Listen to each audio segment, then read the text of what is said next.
Polityka albo pogoda. Polityka albo pogoda. Polityka albo pogoda. Nie gadaj o polityce. Nie gadaj o polityce. Nie gadaj o polityce. Nie gadaj o polityce. Dobra, pogoda. Pogoda. To tak. Witam. Pogoda jest do dupy. Dobra, tyle było o pogodzie. Ostatnie wybory w Polsce, bardzo wiele osób miało o tym nic nie mówić, ja też nic nie miałem o tym mówić, ale wszyscy tą zasadę złamali. Obejrzałem chyba 78 materiałów na temat wyborów, które się ostatnio w Polsce odbyły. Czekamy na drugą turę i wszyscy mieli jakąś opinię na ten temat. No oczywiście, ja też mam swoją opinię. To tak, o pogodzie już powiedziałem, o wyborach. Wszyscy inni mieli milczeć na ten temat, nawet podesłano mi jeden materiał, który wręcz się zaczyna od tego: miałem nie komentować wyborów, ale i tam bla. Idzie temat, nie? Jeżeli miałeś nie komentować, to nie komentuj. O czym tu gadać? Też się nie chciałem w to bawić, ale jak to ja, przez to, że obejrzałem bardzo dużo materiałów, tu jest Kałuża, dlatego tak głupio chodzę, obejrzałem strasznie dużo materiałów na temat właśnie tych wyborów. Tak jak mówiłem, 88 albo 86, z czego ostatnie 6 albo 7 było całkowicie zagranicznych, łącznie z tym, że jeden to oglądałem chyba z Australii, no. Australia to taki kontynent, kraj, kontynent, tam się chodzi do góry nogami, nie? A kangury tam są. No i teraz wracając do tematu właśnie tego całych wyborów, no to powiem wam coś na ten temat. Les rois du monde vivent au sommet. Ils ont la plus belle vue, mais y a un mais.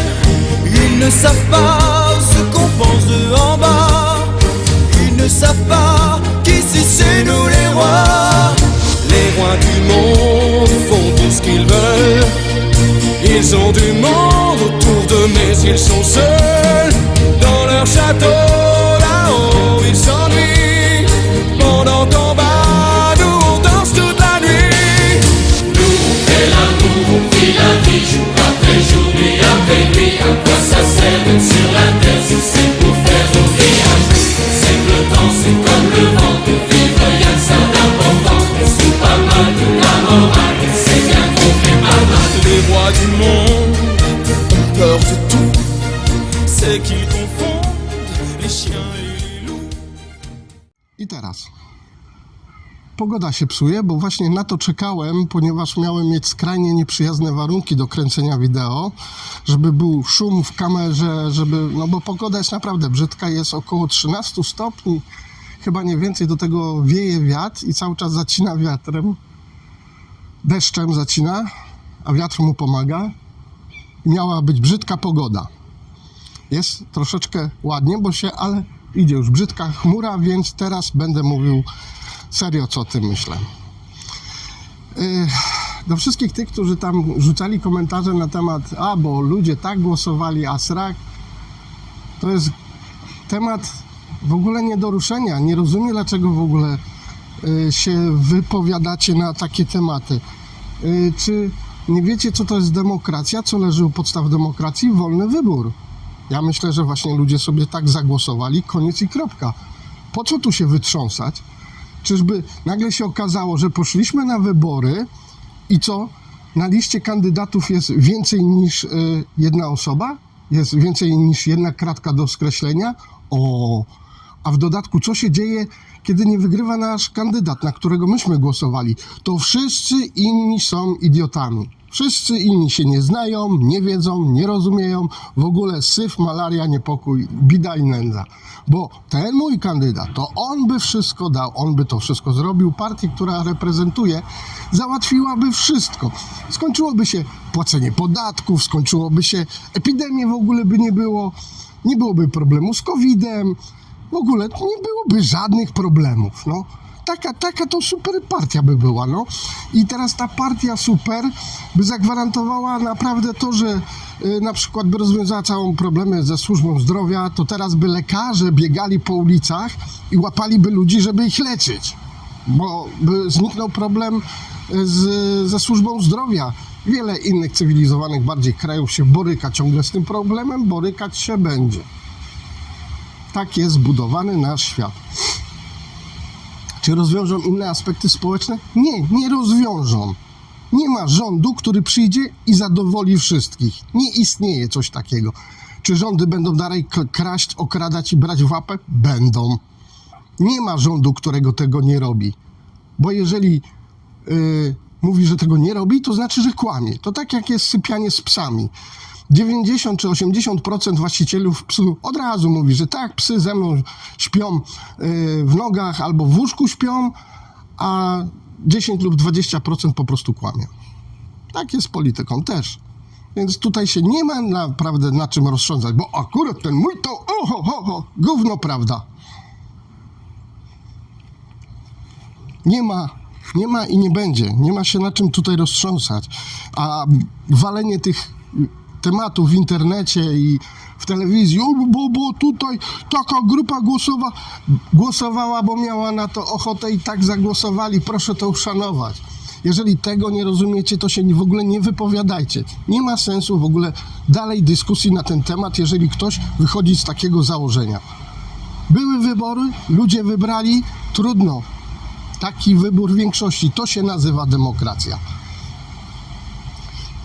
Myślałem w ogóle, czy nagrywa ten materiał, dlatego chciałem, żeby była skrajnie brzydka pogoda, żeby mi przeszkadzała wręcz w nagrywaniu. Wybrałem bardzo dziwne miejsce. Zaczyna padać, hura. Zaczyna padać, więc nawet będę musiał się schować tutaj pod daszek, a pod daszkiem będzie echo, czyli będzie jeszcze gorzej mnie słychać. A właśnie o to mi chodzi. Tak, wyszedłem ten materiał nagrać źle. Dlatego, że teraz powiem swoją opinię znowu, która znowu będzie opinią, która nie będzie pasować do całej reszty. Tak? Zastosowałem tu prawo moje, nie moje prawo, to jest moja myśl, nad którą teraz sobie dłużej pracuję, nowa jakość. Jak ją zastosować? Słuchajcie, czy nam są potrzebne rządy, takie wybory i tak dalej? Nie dążę do anarchii, nie, w żaden sposób. Ale sposób tego kontrolowania. Rząd to jest nasza reprezentacja, rząd to ma nas reprezentować i mówić naszym głosem w naszym imieniu. To się ma nijak do rzeczywistości. Zupełnie. Teraz tak, czy robić referenda? Chyba Szwajcaria jest mistrzem w robieniu referendów, ponieważ tam wszystko się odbywa za pośrednictwem referendów, ale to jest bogaty kraj i ich po prostu stać na to. No, innych to bardziej mniej stać, ale mamy nową jakość, mamy super cyfryzację. Nasze telefony są coraz bardziej zabezpieczone, biometrycznie, bla, bla, bla. Jest e-podpis, który jest też naprawdę bardzo mocno chroniony, dobrze chroniony. I teraz tak powiem wam, gdyby wszystko odbywało się na zasadzie referendum, czyli jeżeli podejmujemy w rządzie jakąkolwiek decyzję, miałoby odbyć referendum. Długo na tym myślałem, bo od razu wielu sceptyków niecyfryzacji powie mi, bo to tak, wszystko można, Jezus. A te wybory, które się teraz odbywają, nie są podrabialne. Więc mówię mój pomysł. Gdyby na przykład był rząd, i to bardzo malutki, naprawdę niewielki, większa masa by była potrzebna do tego tak zwanego arsenału wykonawczego, nie ustawodawczego, bo ustawodawcą by byli ludzie, ale trochę by było trzeba kadry do tych, żeby to po prostu wdrażać w życie, no i wykonywać to wszystko, co zapadnie u góry. Teraz tak, jakby to miało wyglądać mniej więcej gdzieś tak od środka. Od środka miałoby to wyglądać wszystko to, że jeżeli pojawia się cokolwiek, o, zaczyna wiać, będzie przeszkadzać, super, miałoby się cokolwiek pojawiać, to by się pojawiało na zasadzie właśnie takiego ogólnego referendum, tak? A, bo słuchajcie, teraz jest potrzebne na przykład pieniędzy więcej na drogę.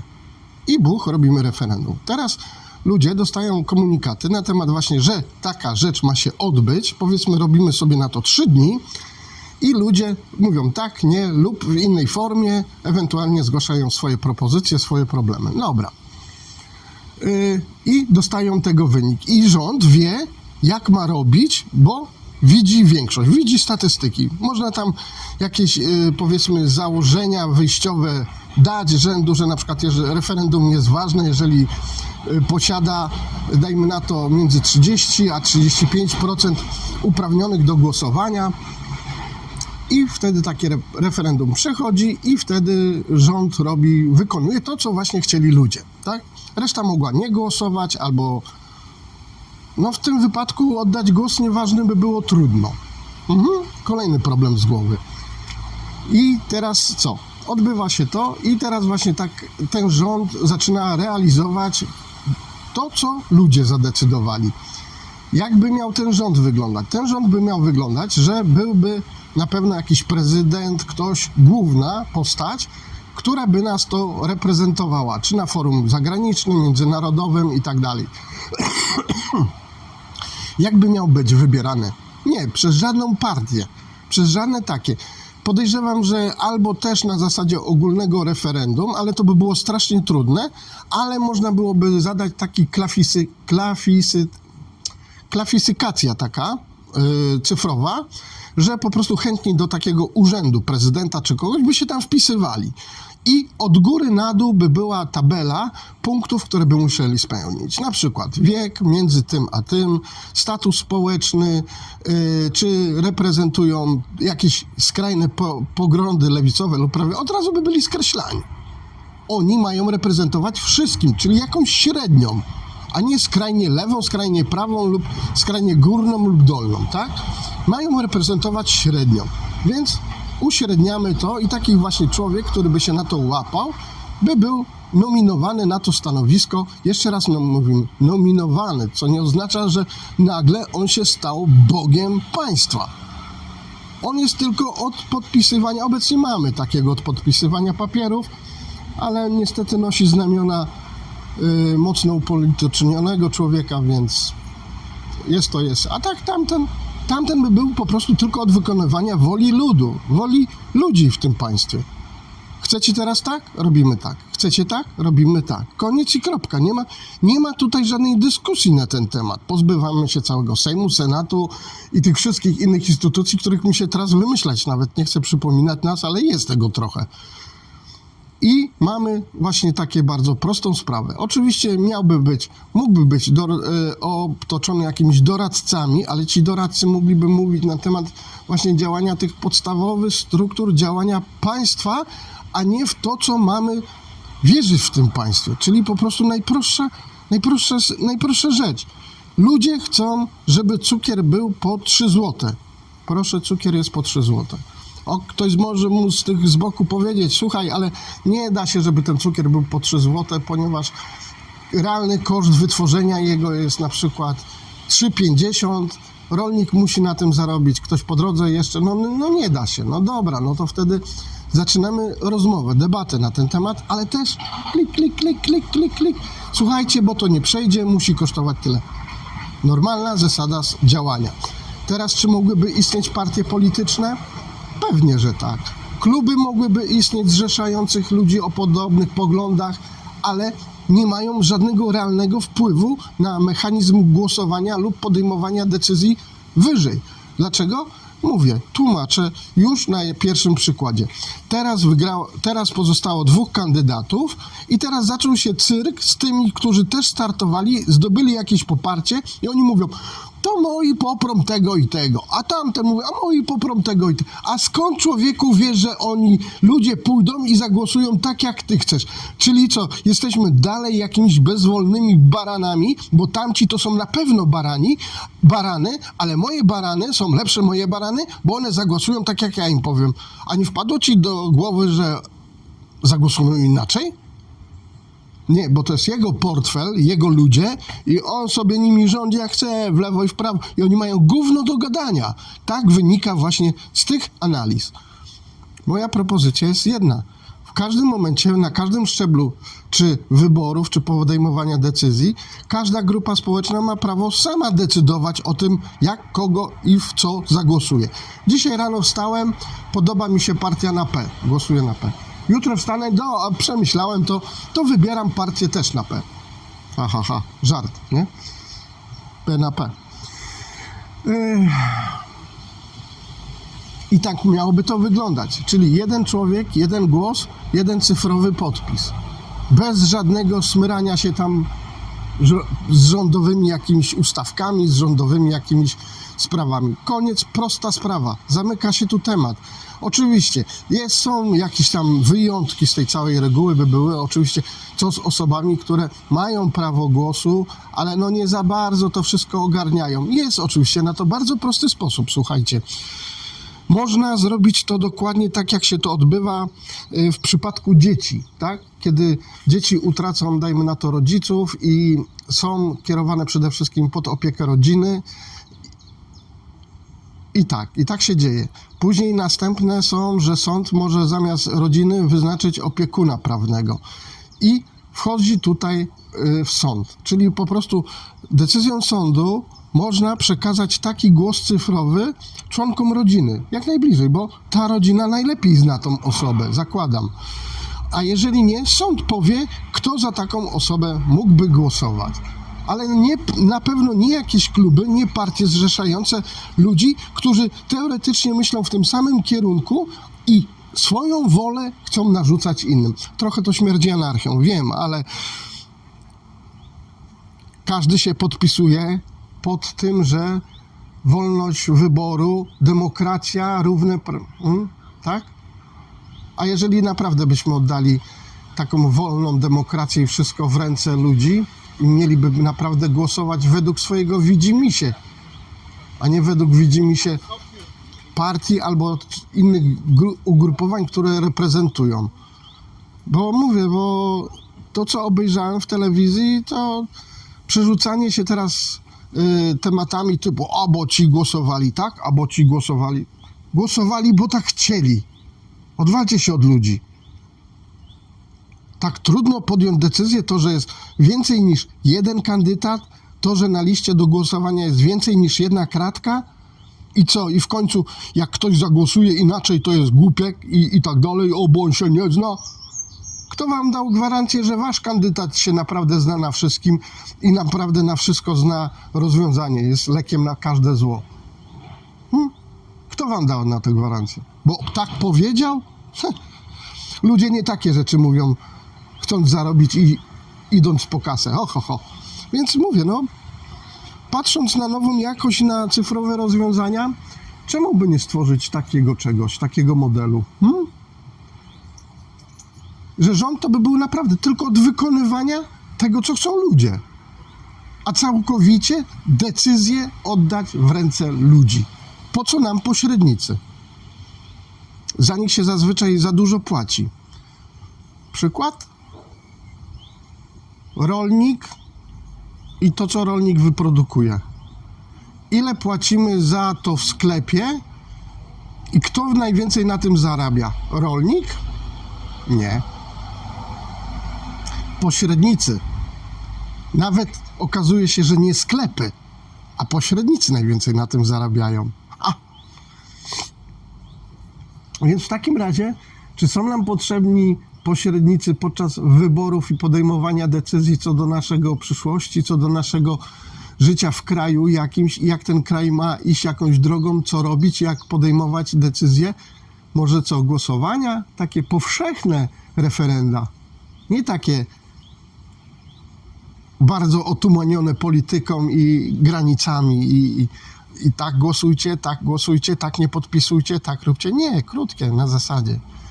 Chcecie zmiany teraz prezydenta, czy zostaje na kolejne 4 lata? Tak, nie, tak, nie, tak, nie, tak, nie, tak, nie. Teraz w przeciągu 20 godzin macie cyfrową odpowiedź, czy tak, czy nie. I to jest głos ludzi. I niepotrzebna nam żadna komisja wyborcza, która stwierdzi, czy głosowanie było ważne, czy nie. Dlaczego? Bo systemy serwerowe mogą same przeprowadzić autotest i będą wiedziały, czy była ingerencja, czy nie było ingerencji, czy odbyły. I to się odbywa bardzo szybko. I po co nam komisja wyborcza, która stwierdzi legalność wyborów? A do tego jeszcze musi paluszki umoczyć któryś tam sąd. Pani Przybylska tam była od tego sądu. Wylecie KRS, tak? KRS, tak? Oni też muszą paluszki w tym, czy legalne są wybory? No. Nie trzeba tych ludzi. Można ich zastąpić, wszystkich, maszynami, cyfrowo. I wtedy każdy oddaje głos. Obojętnie, czy będzie na wakacjach, czy będzie akurat w szpitalu leżał, czy akurat nie będzie mu się chciało iść na zagłosować, bo pada, jest brzydka pogoda. Problem rozwiązany. Bez polityki, bez całego tego bałaganu. Mamy decyzję rządu. Rząd jest wynikiem decyzji społeczeństwa. A jeżeli te rządy ciągle źle działają, obojętnie jaki on by nie był, może czas zastąpić rząd AI? Bezwzględnie. Tak lub nie. Nie ma innych odcieni szarości. Tak, nie. Moja decyzja. W lewo albo w prawo. I wtedy niestety musimy poddać się demokratycznej większości, którą też ustalimy, od którego procentu jest ważne, od którego jest nieważne. Taki mój pomysł.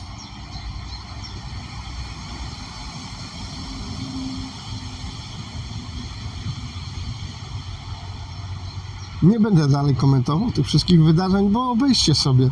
Naprawdę.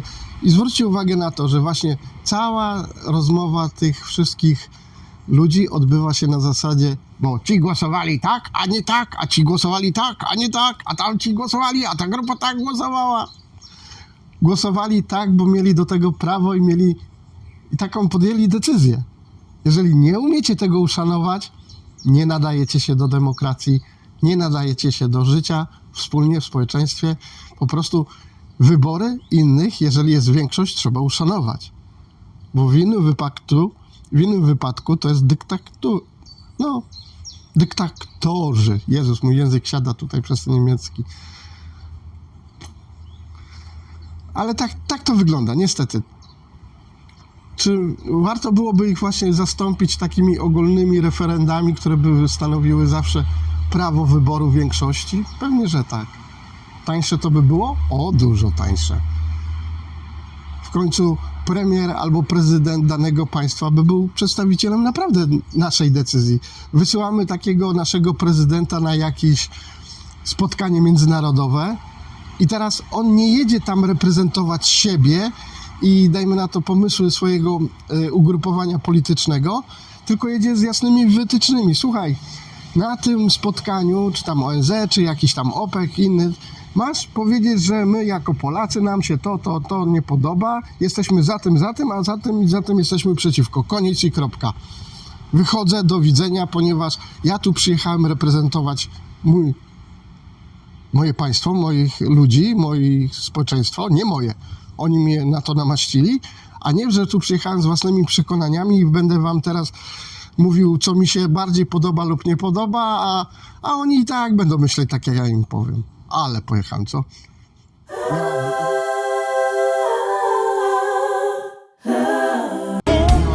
Les chiens et les loups, ils font des pièges où ils tomberont un jour. Ils se protègent de tout, même de l'amour. Les rois du monde se battent entre eux.